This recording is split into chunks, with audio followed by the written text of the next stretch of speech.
الحمد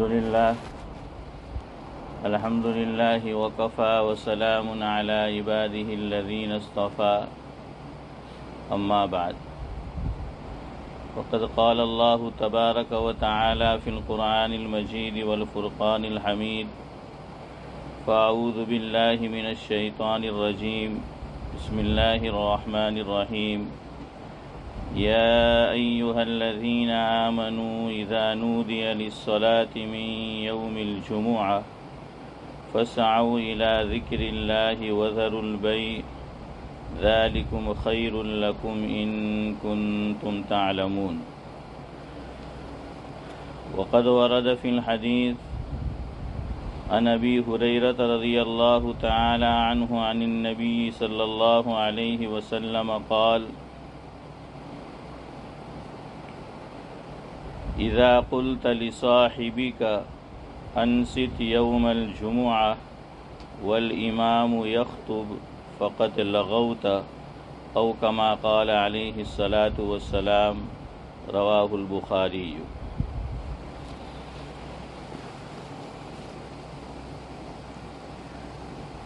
ہونا ہم میں یہ جذبہ چاہیے، ہونا ہم میں یہ جذبہ چاہیے، دھیان سے سننا خطبہ چاہیے۔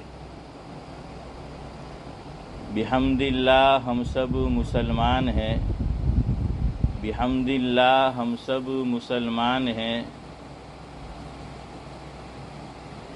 نبی کی بات کا نگاہوں میں ہونا رتبہ چاہیے، سامنے ہمارے اکابر و اسلاف کا، سامنے ہمارے اکابر و اسلاف کا سدا رہنا اسوہ چاہیے، خلاف شرع عمل کر کے، خلاف شرع عمل کر کے تعلیمات نبوی کو نہ کرنا رسوا چاہیے، حکم خدا و حکم رسول کے آگے، حکم خدا و حکم رسول کے آگے سلام سر تسلیم خم رہنا چاہیے۔ ہونا ہم میں یہ جذبہ چاہیے، دھیان سے سننا جمعہ کا خطبہ چاہیے۔ بزرگان محترم، میں نے جو آیت کریمہ آپ کے سامنے تلاوت کی، یہ سورہ جمعہ کی آیت ہے، آیت نمبر 9۔ سورہ جمعہ ہم سب جانتے ہیں 28ویں پارے میں ہے، اور سورت کے اعتبار سے اس کا نمبر 62 ہے۔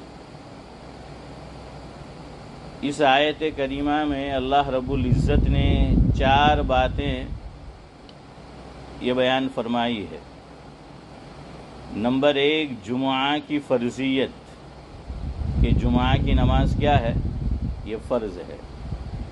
نمبر 2، جمعہ کی نماز کے لیے اول وقت میں سعی کرنا، اس کی تیاری کرنا۔ نمبر 3،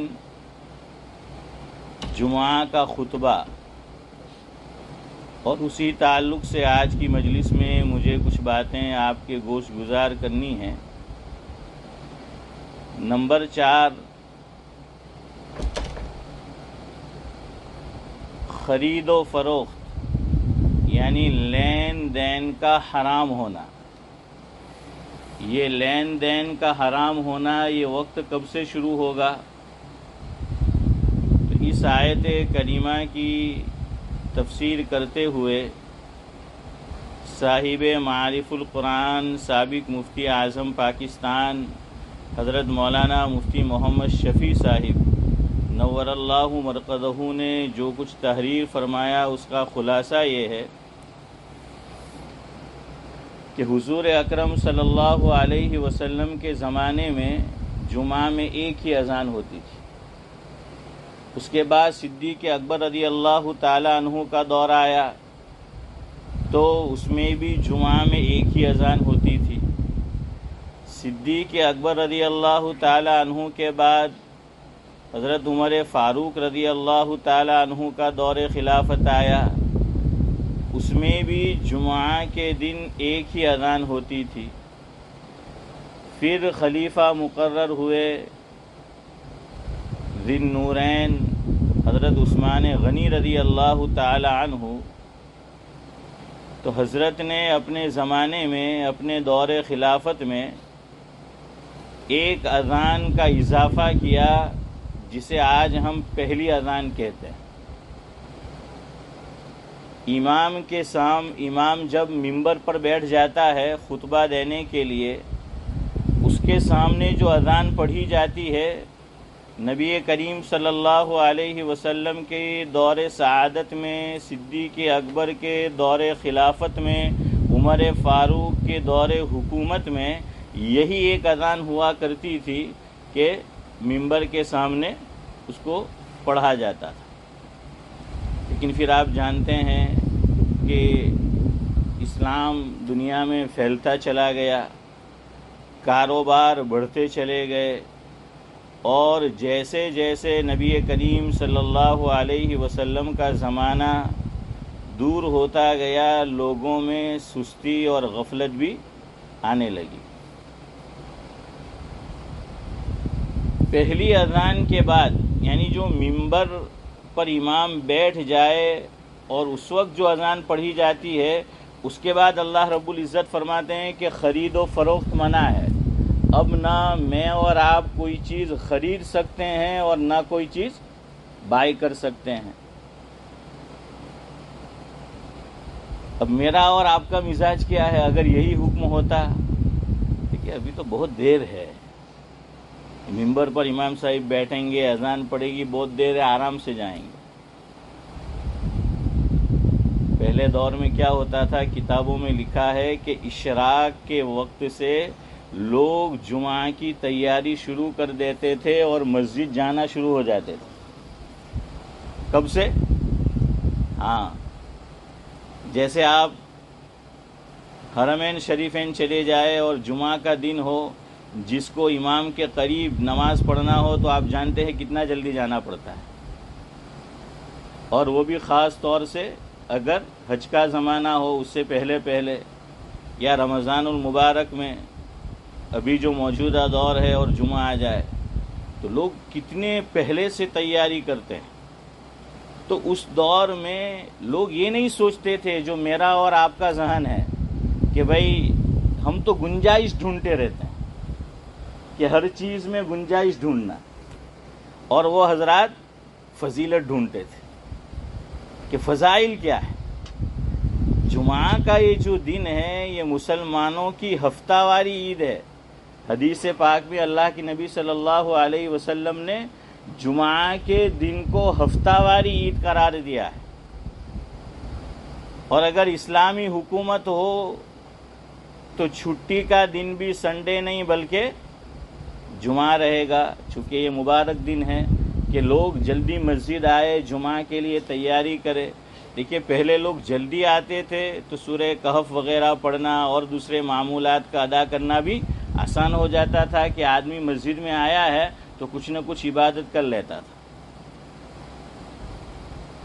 اب دوسری اذان بڑھائی گئی، اس کا اضافہ ہوا، تو دنیا بھر میں الحمدللہ اکثر مساجد میں 2 اذان ہوتی ہے، اور صحابہ اس دور میں موجود تھے۔ حضرت عثمان غنی رضی اللہ تعالی عنہ نے جب یہ ایک اذان کا اضافہ کیا، کسی نے بھی اس کی مخالفت نہیں کی۔ کیوں؟ ان کے سامنے یہ حدیث تھی، آپ صلی اللہ علیہ وسلم کا یہ فرمان تھا کہ علیکم بسنتی وسنت الخلفاء الراشدین المہدیین تمسکوا بها وعزوا علیہا بالنواجذ او کما قال علیہ الصلاۃ والسلام، جس کا مفہوم یہ ہے کہ اللہ کے نبی صلی اللہ علیہ وسلم نے ارشاد فرمایا کہ تم میری سنت کو بھی لازم پکڑو اور میرے خلفاء راشدین کی سنت کو بھی لازم پکڑو۔ اور ایک جملہ بڑھایا کہ المہدیین، یہ جو خلفاء راشدین ہیں یہ ہدایت یافتہ ہے، مہر لگا دی نبوت نے، صاحب نبوت نے کیا ہے؟ یہ مہر لگا دی کہ تم ان کی سنت کو لازم پکڑو، اس لیے کہ یہ حضرات ہدایت یافتہ ہے، اور جس طرح تم میری سنت کو مضبوطی سے تھامے رہتے ہو، میرے خلفائے راشدین کی سنت کو بھی مضبوطی سے تھامے رہنا۔ اور فرمایا کہ عضوا علیہا بالنواجذ، یہ باقاعدہ یہ حضور کے جملے ہیں کہ مضبوطی سے، جیسے دانتوں میں کوئی چیز ہم تھامے رہتے ہیں مضبوطی سے، فرمایا اسی طریقے سے مضبوطی سے تھامے رہنا۔ اب آج کے دور میں پہلی اذان کے بعد خرید و فروخت کرنا، لین دین کرنا، دکان کو کھلا رکھنا، یہ مفسرین لکھتے ہیں کہ مکروہ تحریمی ہے، قریب قریب حرام ہے، ناجائز ہے کہ اذان اول کے بعد اب مسلمان اپنی دکان کو کھلا نہیں رکھ سکتا، اسے بند کرنا ہے۔ بنوریا ٹاؤن پاکستان کراچی میں ہے، آن لائن فتاوی کی ویب سائٹ ہے، اس پر ایک سوال پوچھا گیا۔ سائل پوچھتا ہے کہ ایک اسٹور ہے، دکان ہے، شاپ ہے، جو بھی ہو، بہرحال اس میں ملازم ہیں 4 ملازم، چاروں مسلمان ہیں، 8 ملازم ہیں، 8 مسلمان ہیں، سمجھ لو 2 ہے، سب جو ہیں وہ مسلمان ہیں، اور علاقے میں مسجد ہے قریب قریب، تو وہ باری مقرر کر دے کہ ایک آدمی ادھر چلا جائے اور دکان کھلی رہے گی، دوسرا بعد میں جائے گا، دکان کھلی رہے گی، یہ آپس میں کچھ بھی سیٹنگ کر لی، تو اس طریقے سے دکان کو کھلا رکھنا جائز ہے؟ تو مفتی صاحب نے فتویٰ دیا کہ نہیں، یہ اعانت علی المعصیت ہے۔ قرآن کریم 6 پارے میں مجھے اور آپ کو یہ حکم دیتا ہے وَتَعَاوَنُوا عَلَى الْبِرِّ وَالتَّقْوَى وَلَا تَعَاوَنُوا عَلَى الْإِثْمِ وَالْعُدْوَانِ۔ تو قریب قریب مسجد ہے تو سوچے کہ کچھ ادھر چلے جائیں گے، کچھ ادھر جو ہے وہ چلے جائیں گے، یہ درست نہیں ہے۔ کیوں؟ یہ جمعہ کے احترام کے خلاف ہے، جمعہ کی تیاری کے خلاف ہے، اس لیے منع کیا کہ اپنی دکان کو کیا کر دو، بند کر دو اذان اول پر۔ رازق اللہ تعالیٰ ہے۔ دیکھیے اللہ تعالیٰ نے اخیر میں یہی جملہ سورہ جمعہ میں اخیر میں یہی فرمایا۔ کیوں؟ انسان کو یہی فکر ہوتی ہے نا، اس میں سب سے پہلے میں داخل ہوں، میں یہ نہیں کہتا کہ بھائی میں اس سے کیا ہے الگ ہوں، نہیں، سب انسان کی فطرت میں اللہ تعالیٰ نے دنیا کی، مال کی یہ محبت رکھی ہے۔ اللہ تعالیٰ خود قرآن کریم میں جگہ جگہ اس کو فرماتے ہیں، لیکن ہونا یہی چاہیے کہ حکم خدا و حکم رسول کے آگے سرخم تسلیم رہنا چاہیے۔ یہ یقین ہونا چاہیے کہ ہم اگر اللہ کے حکم پر دکان کو، شاپ کو، فیکٹری کو بند کر دیں گے کچھ گھنٹے کے لیے، انشاءاللہ العزیز اللہ تعالیٰ اس کا عوض، اس کا بدلہ ہمیں دے دے گا۔ دیکھیے اللہ تعالیٰ اخیر میں سورہ جمعہ میں کیا فرما رہے؟ واللہ خیر رازقین، واللہ خیر رازقین، اللہ تبارک و تعالی یہ بہترین رزق دینے والا ہے، وہ رازق ہے۔ اس لیے اہتمام کرو جمعہ میں جلدی آنے کا۔ دیکھیے جمعہ کی فضیلت اس سے بھی معلوم ہوتی ہے کہ فرشتے،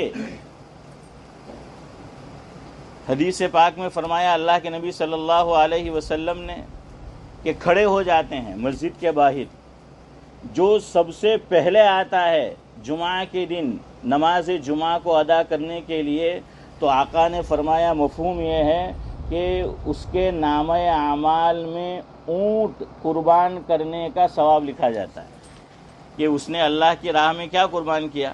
اونٹ قربان کیا۔ دوسرے نمبر پر اس کے بعد جو لوگ آتے ہیں تو گویا کہ اس نے گائے کو قربان کیا اللہ تعالیٰ کے راستے میں، یہ ثواب ملتا ہے۔ تیسرے نمبر پر گویا کہ اس نے مینڈھا قربان کیا۔ چوتھے نمبر پر اس کے بعد جو لوگ آتے ہیں تو انہوں نے مرغی قربان کی۔ 5ویں نمبر پر اس کے بعد جو لوگ جمعہ کے لیے آتے ہیں گویا کہ انہوں نے انڈا قربان کیا، اور اس کے بعد جو آتے ہیں اگر اور خطبہ شروع ہوا تو فرشتے اپنا رجسٹر کیا کر دیتے ہیں؟ بند کر دیتے ہیں۔ کچھ علماء نے تو یہ لکھا کہ اگر خطبہ شروع ہو گیا اور اس کے بعد ہم نماز جمعہ کے لیے آئے، نماز جمعہ کی فرضیت جو فرض ہیں وہ تو ادا ہو جائے گا لیکن ثواب نہیں ملے گا۔ اور نمازوں میں اور اس نماز میں کچھ تو فرق ہونا چاہیے، کچھ تو ہماری تیاری کے اندر کیا ہے وہ فرق وہ آنا چاہیے۔ تو اذان اول سے اب منع کیا گیا کہ اذان اول کے بعد کیا ہے؟ خرید و فروخت منع ہے۔ مسجد میں کیلنڈر چھپ کر آتے ہیں، لوگ جمعہ کے دن آئے، اذان اول ہو گئی اور کوئی آیا اور کہا مجھے کیلنڈر دو، یہ 2 پاؤنڈ لو اور دو، یہ حرام ہے، یہ خرید و فروخت ہو گئی، جائز نہیں ہے۔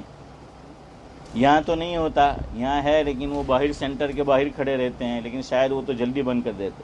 انڈیا میں ہم نے دیکھا کہ جہاں سے لوگ جانے والے ہوتے ہیں مسواک اور عطر وغیرہ لوگ بیچنے کے لیے کھڑے ہو جاتے ہیں۔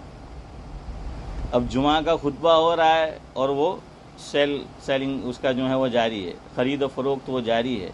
فقہاء نے لکھا چلتے چلتے یہ کرنا ہے، یہ بھی حرام ہے، یہ بھی جائز نہیں ہے۔ اللہ تعالیٰ مجھے اور آپ کو جمعہ کی صحیح تیاری کی اور اس کی صحیح اہمیت اللہ تبارک و تعالیٰ ہمارے دلوں میں اجاگر فرمائے۔ دوسری بات خطبے کے تعلق سے، خطبہ جب شروع ہو جائے اس کے بعد جو حدیث میں نے پڑھی اس میں اللہ کے نبی صلی اللہ علیہ وسلم نے فرمایا اذا قلت لصاحبك انصت یوم الجمعہ والامام یخطب فقد لغوت۔ کوئی آدمی بات چیت کر رہا ہے اور ہم نے اس کو یہ کہا کہ خاموش رہ، یہ بھی اس نے لغو و فضول کام کیا، بیکار کام کیا۔ اب دیکھیے امر بالمعروف اور نہی عن المنکر یہ مسلمانوں کا خاصہ ہے کہ ہر آدمی اپنی اپنی حیثیت کے مطابق کیا کرے، امر بالمعروف اور نہی عن المنکر کرے۔ اس سے شریعت نے یہاں بھی روک دیا کہ امر بالمعروف اور نہی عن المنکر جب خطبہ شروع ہو جائے، کوئی بات چیت کر رہا ہو، ہم کہے کہ چپ ہو جا، یہ چپ ہو جا یہ امر بالمعروف نہی عن المنکر پر مشتمل کلمہ ہے، لیکن اسے بھی روک دیا گیا۔ اس لیے جو حضرات، یہ تقریباً ہر مسجد میں ہوتا ہے، اور اگر ہم جلدی آ جاتے تو یہ نہ کرنا پڑتا، لیکن میں نے کہا نا ہمارا مزاج ہے گنجائش ڈھونڈنا، تو آدمی بالکل اخیر میں آتا ہے۔ اب دروازے کے پاس کھڑے ہوتے ہیں، خطبہ شروع ہے، وہ کہتا ہے یہ بہی جا، تاں بہی جا، یہ جگیانی والے، تاں جگیانی والے، چھوڑ دو اس کو۔ تم اوروں کے لیے اپنا جمعہ اور اپنا ثواب خراب کر رہے ہو۔ یہ تو کوئی دانائی کی بات نہیں ہوئی کہ میں اپنی آخرت اوروں کے لیے بگاڑ رہا ہوں، اپنا ثواب میں اوروں کے لیے ضائع کر رہا ہوں۔ خطبے سے پہلے آپ کر سکتے ہیں بھائی یہاں بیٹھ جاؤ، وہاں مت بیٹھو، یہاں جگہ ہے وہاں جگہ نہیں ہے، یا پھر خطبہ ختم ہو جائے اس کے بعد کہ بھائی اندر جگہ ہے نہیں ہے، یہ کام کر سکتے ہیں، لیکن دوران خطبہ یاد رکھی اجازت نہیں ہے۔ سید التابعین جن کو کہا جاتا ہے، حضرت سعید بن مسیب رحمۃ اللہ علیہ، حضرت کے حالات میں لکھا ہے کہ جمعہ کا خطبہ ہو رہا تھا، ایک آدمی کو چھینک آ گئی دوران خطبہ، اور اس نے کیا کیا، زور سے الحمدللہ کہا، چھینک آئی تو دوران خطبہ۔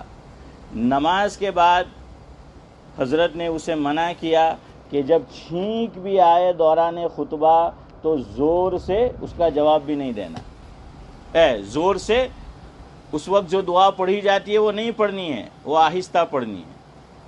تو دیکھیے چھینک کا جواب بھی نہیں دے سکتے، اب وہ زور سے پڑھے گا کوئی جواب دے گا، اس کی بھی جو ہے وہ اجازت نہیں دی گئی۔ بلکہ حدیث میں آگے فرمایا، اللہ کے نبی صلی اللہ علیہ وسلم نے ایک اور روایت میں کہ وَمَن مَّسَّ الْحَصَى فَقَدْ لَغَا او کما قال علیہ الصلاۃ والسلام. یہ بھی بخاری شریف کی روایت ہے.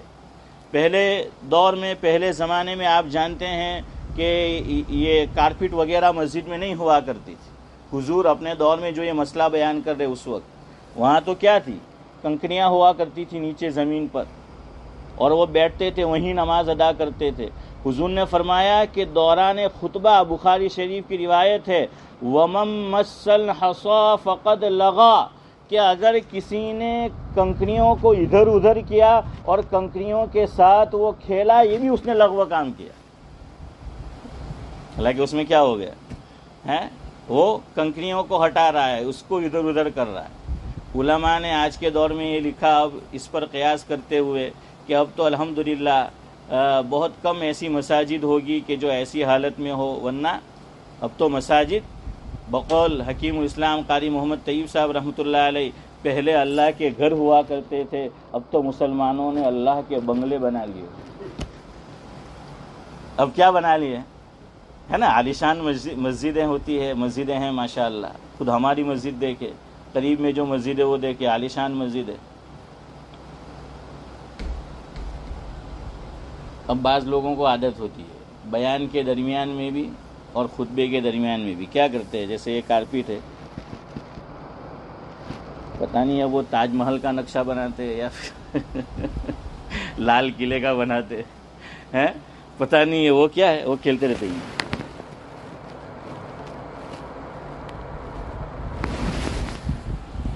وَمَن مَّسَّ الْحَصَى فَقَدْ لَغَا، یہ اس میں شامل ہے. اس سے آگے یہ نہ جینے دیتا ہے، نہ مرنے دیتا ہے، نہ سونے دیتا ہے، نہ جاگنے دیتا ہے. یہ جو میرے ہاتھ میں ہے، اب موبائل پہ کھیلتے رہتے، خطبہ ہو رہا ہے تو کیا کرتے، موبائل پہ کھیلتے رہتے. یہ بھی جائز نہیں. موبائل میں کھیلنا، یہاں تک کہ دوران خطبہ قرآن کریم کی تلاوت کرنا، یہ بھی درست نہیں ہے. کہ چلو، میں نے دیکھا ہے بعض لوگوں کو، ہماری مسجد میں نہیں دوسری جگہ، کہ خطبہ ہو رہا ہے، وہ سمجھتے ہیں کہ عربی میں ہو رہا ہے، ہم کو کہاں سمجھ پڑ رہی ہے، تو پھر وہ شروع ہو جاتے. وقت ہو گیا ہے میرا، تو اپنی گفتگو ختم کرتا ہوں یہ آخری بات کہہ کر. آپ سب جانتے ہیں شیخ حذیفی کو، مسجد نبوی کے سابق امام، شاید ابھی تو نہیں ہے نا، یا ہے پتہ نہیں، سابق امام. وہ جمعہ کے دن خطبہ دے رہے تھے مسجد نبوی میں. کچھ حضرت کا ویڈیو بنانے لگے دوران خطبہ. شیخ حذیفی نے خطبہ روک دیا اپنا، اور خطبہ روکنے کے بعد ان سے فرمایا کہ بند کرو یہ کیمرے کے اندر تصویر لینا اور ویڈیو بنانا. جو آدمی دوران خطبہ یہ کام کرے گا، سن لو، اس کا جمعہ باطل ہو گیا. اس کا جمعہ کیا ہو گیا، باطل ہو گیا. آپ گوگل میں سرچ کر لے، میں نے آپ کو یہ مل جائے گا جو بات میں نے کی، وہ پورا آرٹیکل اس پہ جو ہے وہ چھپا ہوا ہے. اس لیے جو حضرات خدمت پہ مامور ہیں وہ بھی خطبے کے دوران کیا ہو جائے، خاموش ہو جائے. کسی کو ٹوکنا نہیں ہے، یہ نہیں ادھر بیٹھو ادھر بیٹھو، یہ کرو وہ کرو، یہ نہیں ہونا چاہیے. اللہ مجھے بھی اور آپ کو بھی خطبے کو جس طرح سننا چاہیے سننے کی توفیق عطا ہو. دیکھیے فقہا نے یہاں تک لکھا کہ بہت سارے لوگ ہیں اور دور بیٹھے ہیں، مائک نہیں ہے یا مائک کی آواز نہیں پہنچ رہی، خطبہ وہ سن نہیں پا رہے، تب بھی انہیں خاموشی سے خطبہ سننا واجب ہے. تب بھی تو بھائی سب عمل کریں گے. میں نے گزشتہ بھی کہا تھا بھائی سعد اللہ صاحب ہمارے خوش ہو جائے، کبھی تو شافی بن جاؤ، ہیں زور سے ذرا، ہیں سب عمل کریں گے انشاءاللہ العزیز. سبحان اللہ و بحمدہ، سبحانک اللہم و بحمدک، اشہد ان لا الہ الا انت.